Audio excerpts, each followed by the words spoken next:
Hello, everyone. I'm Matthew Knott, news editor of StudyTravel magazine, and I'm here with John van der Zwan from the Schools International Education Business Association of New Zealand. We're going to discuss a couple of issues in the school sector in New Zealand and a recent report that the association has just published. John, if we could begin with the report, what do you hope to achieve with that? Can you tell us a little bit about the report and what you hope to achieve? Yeah, sure. Look, for us, that report really serves as a resource to help schools think about recovery in a strategic way. It offers a scenario-based approach and says to schools, well, we do have some time. Now's the time to be doing some strategic planning and thinking about recovery. And you've essentially got three options that we're putting forward. One is to just go back to the way things were, to kind of rethink your program, to do a little bit of a review and improve on the things that you think you need to improve on. But then there's also an opportunity to kind of reimagine how you're approaching international education in your school. And so the report offers a bit of a framework for schools to work through a process to come to where they are in terms of recovery and where they fit on that continuum of just kind of going back to the way things were to actually doing a bit of a reimagining. And we're kind of hoping that most will fall in the reimagine area. We'll look to innovate and to do things quite differently, which I think we know that COVID has changed a lot, and so I think innovation is going to be a key to recovery. So that's what we're hoping from this report. Okay, excellent. And I mean, what do you think that the sector will need to sort of assist recovery when the borders do reopen, hopefully early next year? Yeah, look, I think we think a digital approach to both recruitment, marketing, and how schools manage international enrolments is key. I think we all appreciate that there's not going to be as much travel for quite some time. So looking to online approaches to connect with the agent network, to connect with families is going to be critical for schools in the future. And we think that's a key area. But I think it comes down to effective planning and actually thinking ahead and starting that now rather than kind of waiting until students come back and then deciding what you're going to do. So, it's a combination of effective planning now and with a particular focus on digital technologies to support.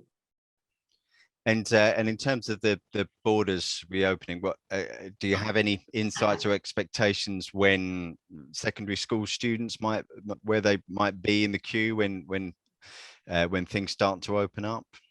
Yeah, look, we've been asking the government that question on a regular basis, and still uncertainty is the main kind of reply we get. But we are hopeful that the government released a plan a few weeks ago around how New Zealand can reconnect to the rest of the world, and that kind of plan hinges on an effective vaccine rollout.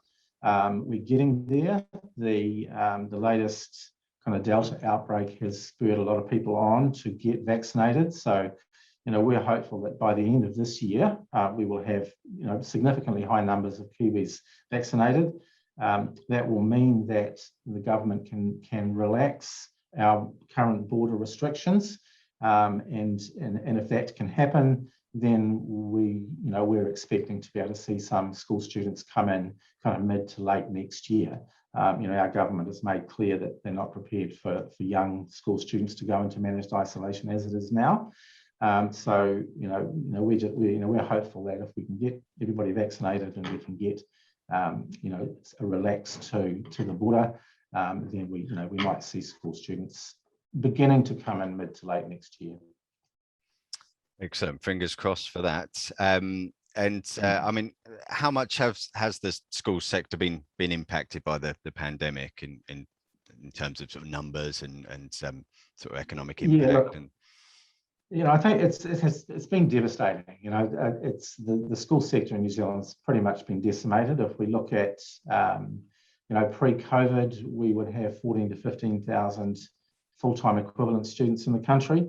The latest visa information shows that we now got less than 5,000. Okay. So, and a lot of those we're expecting will go home at the end of this year. Some might transition to tertiary, but most will have finished their studies. So, it's really cleaned us out completely, and we will be restarting from new.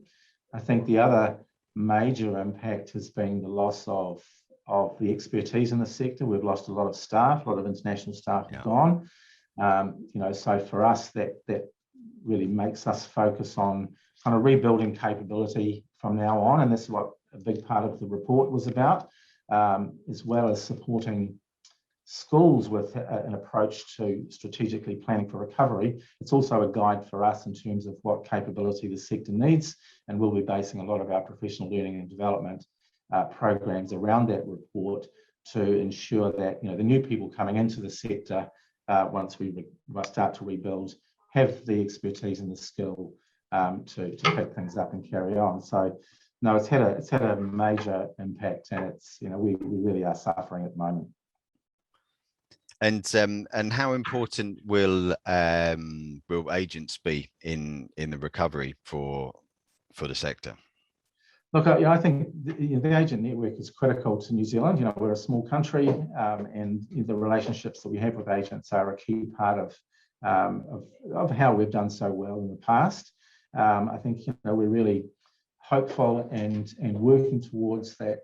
The innovations that schools will try around digital will be there to work in partnership and help agents as much as schools. So it's really, I think there's an important piece of work to do between the agent network and schools to see how they can both use digital technologies to support each other. I think it's, the jumping on a plane and getting together isn't going to happen for a while. So we have to look at ways where we can maintain those relationships, because I think for our country, the agent network is critical, and we couldn't do this without them. So they're really important for us.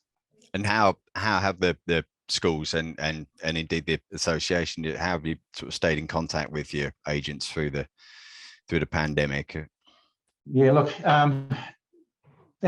schools have mainly done that themselves, because we don't have a large marketing presence, and in New Zealand, each school runs their own program, is responsible for their own marketing and recruitment, and they work with the agents that they work with. So schools have largely done that by feeding them information when it's been available. I think the agent network has also suffered, of course. And unfortunately, though, our government hasn't given us a lot of information to help them, to give them any kind of confidence around things. So, I think there is work to do to build those relationships back, and I think that'll be a key part of the recovery. And again, this is we're kind of leading schools to think innovatively and strategically, thinking ahead, and start to be looking at how they can rebuild those relationships now. Well, when we covered recently the news that the government set out the sort of roadmap and the plan to sort of vaccinate people, and there was a lot of interest in that story. So there's the agent interest is still there, and hopefully things go to plan, and they can start sending students to you soon. Thank you. We hope so too. Thanks for your time, John.